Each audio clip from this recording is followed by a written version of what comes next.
Mixing and matching from the gang here at Sports Talk 790. Matt Thomas, Adam Wexler here at Reliant Stadium. Right now the scoreboard's not working. That actually happened during the game. This was a wild game, and if you missed it, take a look at the record books, because you know what you missed from Matt Schaub?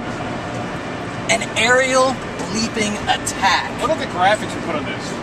It's unbelievable what he did today, and I had a chance to talk to lots of his teammates after the game. They were unaware of the numbers. Of course, we all know the numbers. 527 passing yards, all sorts of team records.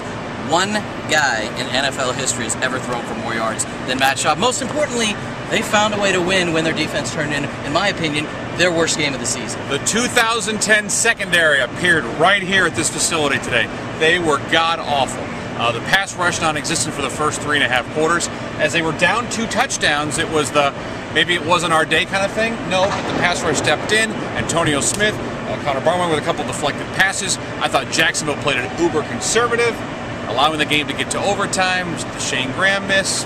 We've got plenty of time for that too. Yeah, leaving it up to a kicker is something I don't think anybody ever wants to do, and I think there's an element of that inside their locker room based on how things played out today. For a defense that did so little all day, and the secondary's tackling was terrible, their coverage was terrible, guys that hadn't done anything all year or in their entire career just ate them up today. But late in the fourth quarter and in overtime a couple of times, they got the Jaguars off the field. They held them when they were inside the 10 to the field goal to extend the game.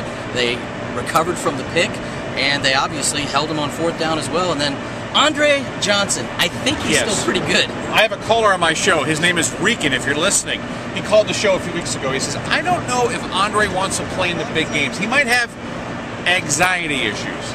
I found nothing to be anything troubling in Andre Johnson's game at all today. Without question, the best game of his career, and much more importantly, he scored the game winner, and he made it happen. His teammates said, I don't have enough words to describe what he did for the team today. All right, and my last note, Solus, point over there. It is beautiful, and it is closed. Game time, hold on, let me go to the... We were on our way in and we checked the game time temperature. Let me see what the weather is. It was 65 degrees, which is exactly in the middle of 50 and 80. Yeah. The rule they normally follow. It's a minor issue, and the game took that out of our conversation. 72 degrees. Beautiful. We'll talk about that with the big show tomorrow at 6, me at noon on Sports Talk 790.